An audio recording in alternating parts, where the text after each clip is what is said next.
What's up, everyone? I hope you're all doing well today. So, I wanted to talk about a subject that I've wanted to talk about for a little while now, but really just haven't had the time. That's basically paying for a VPS with Monero. It might make you feel like you're checking that privacy box or whatever, but depending on both you and your adversary, that very well could be a pretty big illusion. And dangerous if you're assuming that financial anonymity equals total operational security. However, if you're not doing it correctly, it doesn't. Now, Monero is decisive when it comes to hiding transactional data. It obscures the sender, receiver, and the amount, but the moment that you connect that VPS to the internet, especially through the ClearNet, you introduce a list of attack services that Monero absolutely doesn't cover at all. And unless you're running that box physically on infrastructure that you actually control, you're completely depending on a third party to not betray you and not screw up at all and not get subpoenaed. All of that equals up to a fairly large blind spot altogether. Now, I'm citing Monero here because, in my opinion, and to my knowledge, it's the best. And I'm such a fan, in fact, that I've had it tattooed on me for a long time, like a really long time. Like when I got it, it was worth like $10 a coin. So Monero isn't the problem. It's arguably the most privacy preserving cryptocurrency that actually is in existence. What really breaks your OPSEC isn't Monero. I mention it because it's really strong. It's actually the infrastructure that you have hanging around.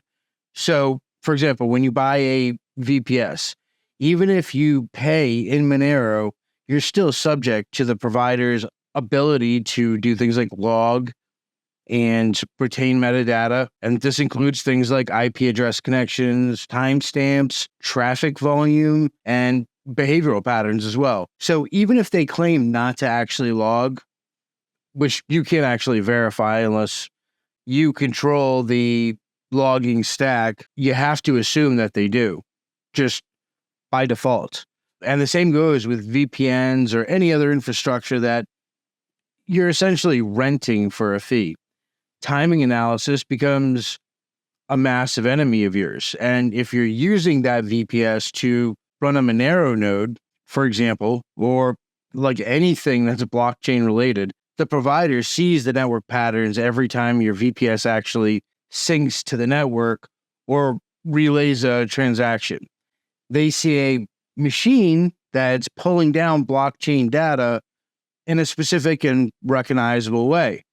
And now combine that with timestamp correlation, and they can start to actually fingerprint you, especially if you connect constantly from the same IP range or do it on a regular basis or the same time intervals, right? So operators of remote Monero nodes already know the IP addresses from which a transaction actually originates. The transaction itself remains opaque, but the node receiving it is exposed. The logic extends to any VPS host you're actually using.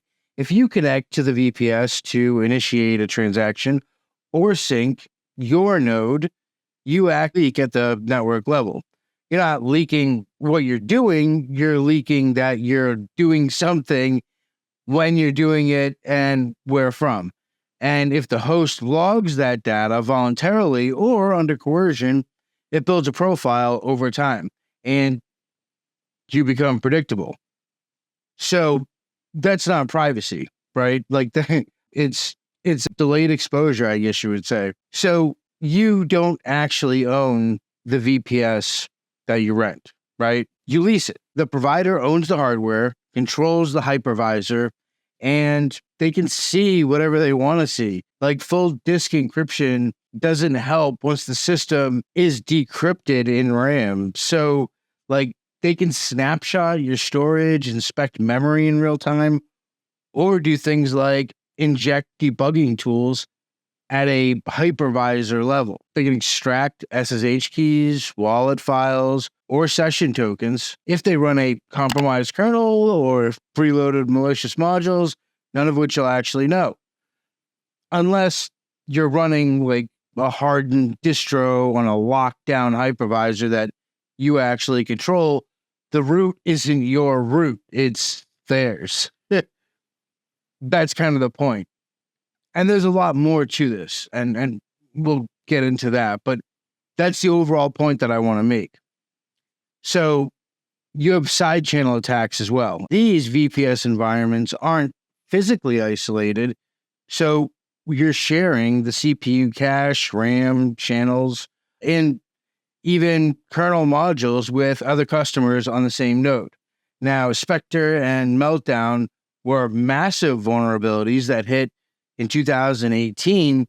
They exposed how modern CPUs trying to be smart by guessing what code they'll need to run next, kind of like an LLM trying to guess a response as it goes through. A trick that was called speculative execution.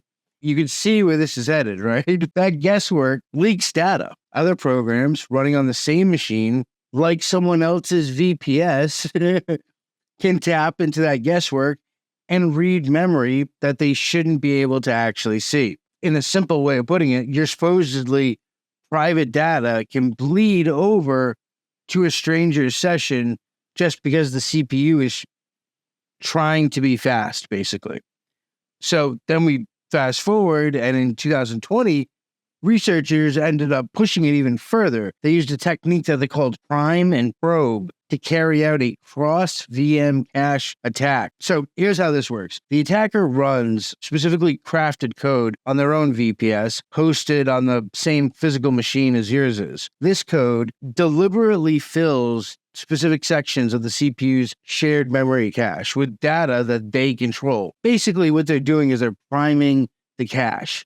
They sit and wait, and when your VPS runs its own processes, it inevitably uses the same cache space. Some of the attacker's data gets evicted or overwritten. As your instructions use the CPU, the attacker then probes the cache, measuring how long it takes to access each section. Slower access means that the spot was overwritten. From that alone, they can infer which parts of memory you used and in what order and when. So that tells them how your processes behave, like kind of watching your shadow to figure out where you are. There's no malware involved in this. It's like no code execution inside your actual own environment, just passive observation of hardware behavior, essentially. And over time, it builds a fingerprint of your system and your system's habits by default. And if you're on a shared VPS hardware, then this happens all silently. There's no logs or alerts or even evidence that someone else was even watching. So we also have to layer in legal exposure because it's pretty big. Most VPS providers operate in jurisdictions with hostile surveillance laws.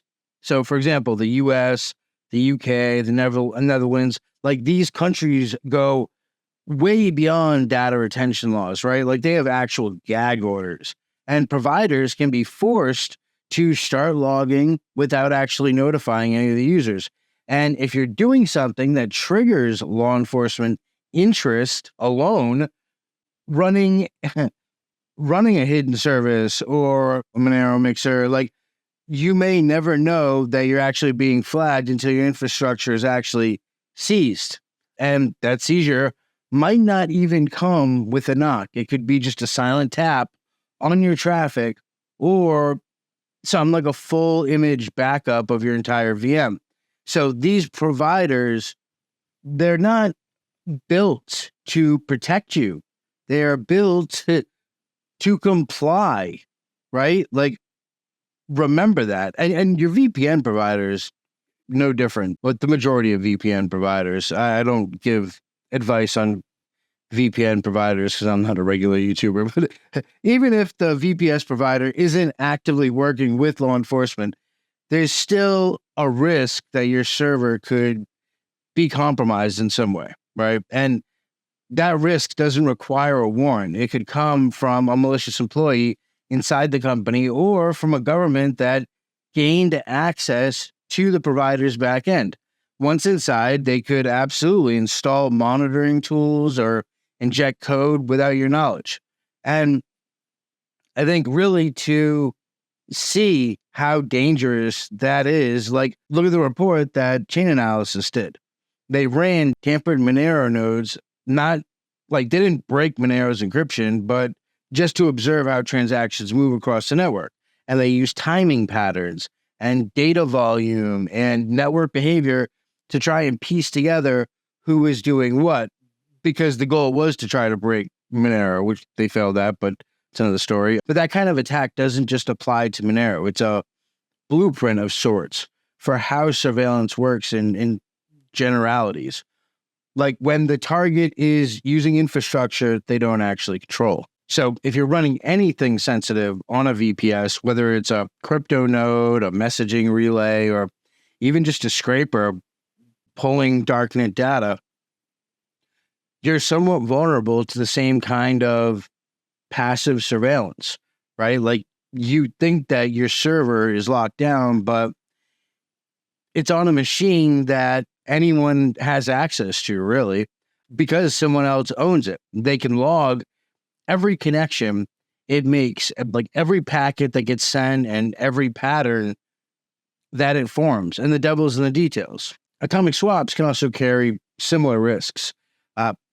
These are great tools, though. Like they let you swap Bitcoin for Monero without centralized intermediaries, but many implementations to some degree leak metadata, specifically like ports, relays, relay behavior, and transactional sequencing. All that kind of stuff can be fingerprinted. Like you run those services from a VPS and you expose yourself. The host can track the packet frequency, destination, entropy, even banner behavior. So none of this is theory, but it's more how forensics actually works. And all of this isn't the end of the world. Like that's one thing I want to clarify. Monero gives you the strongest foundation that you can really have to start from. The problem isn't that Monero fails, because it doesn't. Like it's that most users don't lock down the layers around it. And the other thing to keep in mind is there are mitigations. Like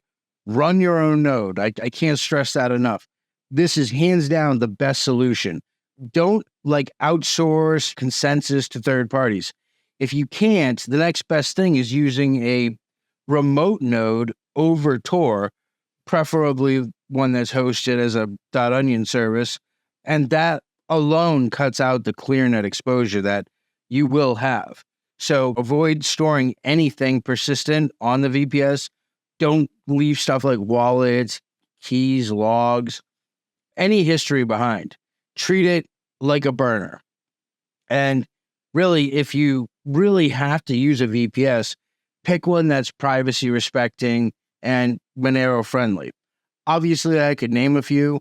I'm not going to, because I dislike naming specific products or brands because I don't want to give an illusion of safety. I think that's important. You should assume feds run all of them. For all I know, they do. Like, do you see the, like, do you see the point? Like, use Tor to access it.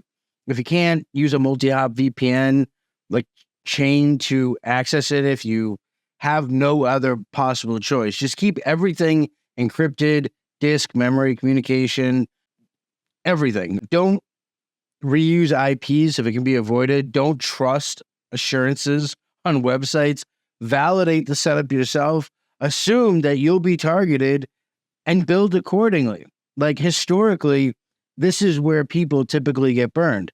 Great example of this is Freedom Hosting in 2013 was a like VPS like setup. It hosted Tor hidden services and allowed anyone to rent from them. And I mean anyone. Like if you look it up, you'll see what I mean. The FBI ended up using browser 0 days. And they also exploited infrastructure, centralization, and predictability.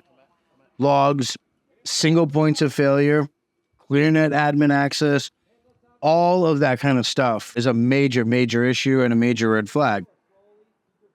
But that same exposure exists today. And if you don't control that machine, you're going to have those same problems.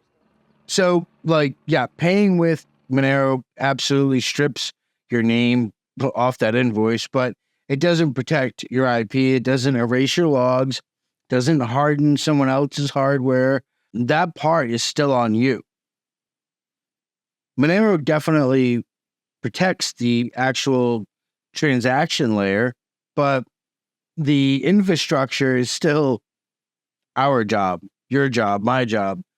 Luckily, things like the ability to host your own node exist and are free. So build it, control it, and don't outsource your OPSEC for convenience if it can possibly be avoided. Thank you for watching to the end, and I'll see you in the next video.